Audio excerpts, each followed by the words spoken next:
In the year 1137, King Louis VII began to build a hunting lodge 34 miles southeast of Paris. According to legend, the king's hunting dog, a great Gascony blue, found a fountain on a hunting trip. So the king named the hunting lodge Fontainebleau.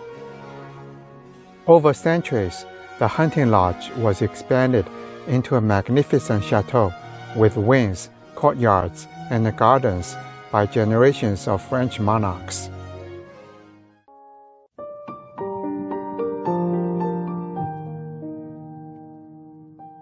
The legacy of the hunting lodge is best reflected by the Garden of Diana.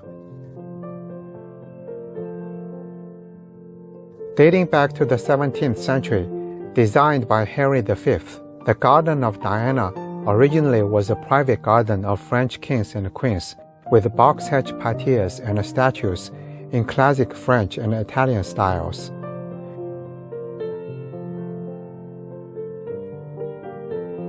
With lush trees, winding paths, and a serene and intimate atmosphere, visitors often come to enjoy the garden's natural beauty.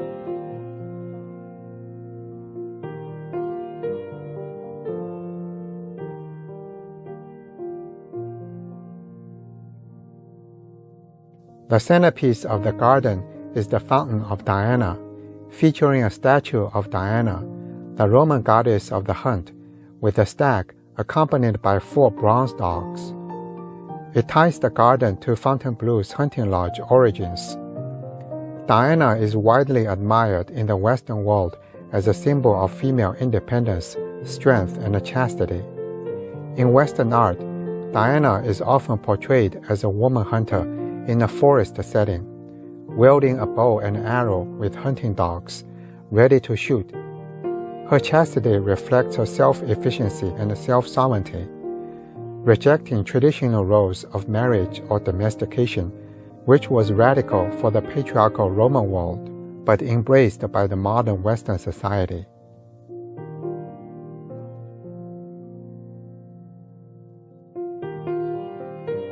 Another natural beauty in Fontainebleau that I really enjoyed is the Carp Pond. Carp Pond is a 6-hectare triangular expanse of water. According to legend, ancient carp have been living in the pond since the reign of Henry V, giving its name. Carp Pond was originally created to drain swampy land around the chateau. Later, it was expanded to serve both practical and recreational purposes. In medieval times, the Carp Pond often hosted sumptuous waterborne festivities for French nobles. An octagonal pavilion at the center of the pond was built in 1662 under Louis XIV. Today, Carp Pond offers boat tours, allowing visitors to admire the chateau's grandeur and gardens from a unique perspective, blending leisure with cultural immersion. The pond's embankments, lined with trees, which provide plenty of shade, are suitable for a stroll in the hot summer while enjoying picturesque views. From the area view, Carp Pond is lined up with the Grand Canal and the Grand Parterre, opening up a spectacular vista to the east.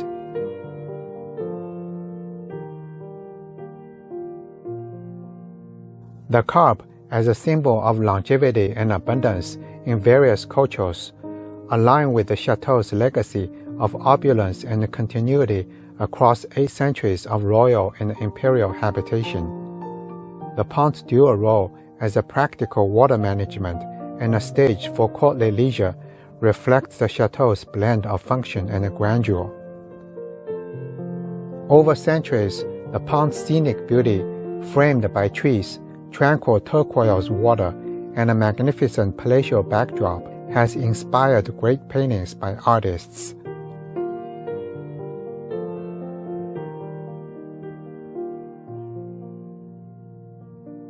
The Court of Fontaine, one of the palace's most beautiful courtyards, serves as the southern bank of the Carp Pond. It takes its name from the monumental fountain, which was built here in the 16th century, topped with Michelangelo's Hercules. Rectangular and open, the courtyard is enclosed by elegant Renaissance wings on three sides and open to the cod pond to the east, offering a sweeping view of its mirror-like water surface and the surrounding trees. Unlike the more formal courts, like the Court of Honor, the Court of Fontaine serves as a platform for pleasure, linking the chateau to its gardens and water features. One of the impressive architectural features of the courtyard is two divergent staircases, serving as an entrance to the royal apartments of the chateau.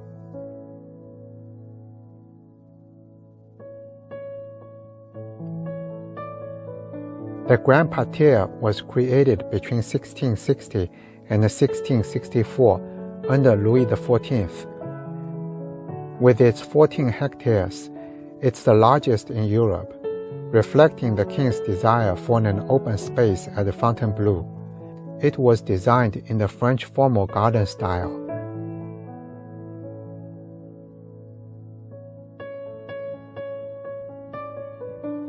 The state apartments at the Fontainebleau were the royal residence for French monarchs for centuries.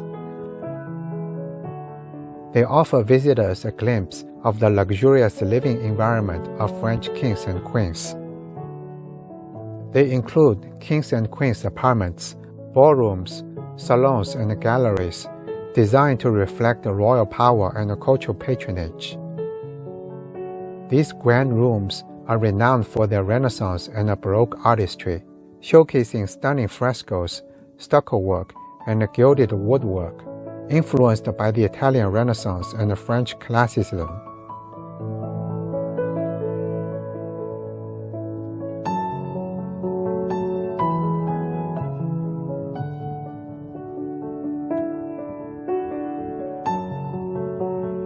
The bedchamber of the Duchess of Estampes, originally the private chamber of Anne de Pisseleu, the favorite mistress of King Francis I, is a significant example of French Renaissance art and architecture.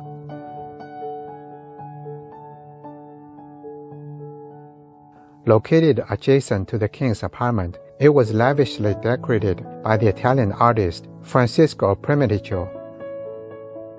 The bedchamber is adorned with elegant stucco high-reliefs, including voluptuous nude female figures, putti, garlands, and mythological motifs, framing frescoes depicting the amorous adventures of Alexander the Great.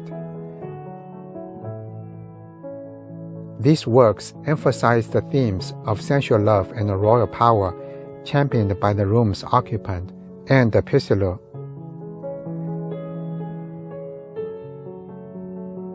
Anne was described as being brightly, pretty, witty, and cultured, the most beautiful among the learned, and the most learned among the beautiful. Her beauty and intelligence captivated King Francis I. She became the most influential woman in his court. Around 1748, under Louis XV, the room was converted into King's Staircase, which is what we see today.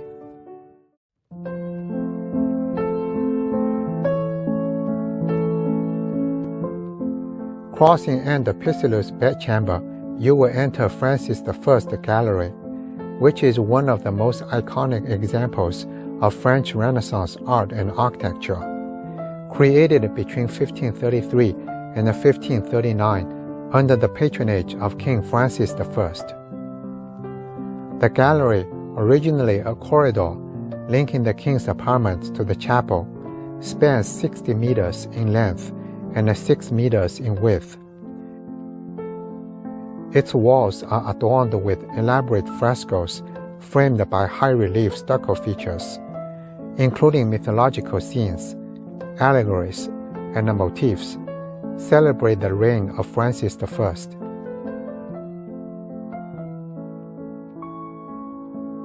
Notable frescoes include the Education of Achilles, the Sacrifice, and Venus disarmed by Cupid.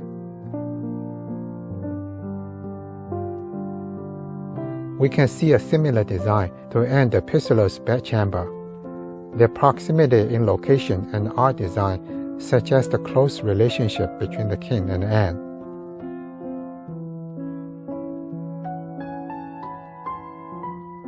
The gallery's iconography reflects Francis I's humanist ideals and a royal authority. Allegorical themes such as wisdom, love, and power align with the Renaissance court's intellectual culture. The lower walls are covered with intricately carved oak paneling, added later in the 16th century, which complements the upper frescoes and the stucco. The ceiling, divided into compartments, features gilded motifs and additional paintings. Built during the transformation of Fontainebleau into a Renaissance palace, the gallery served as a private space for the king to entertain guests and display his cultural sophistication.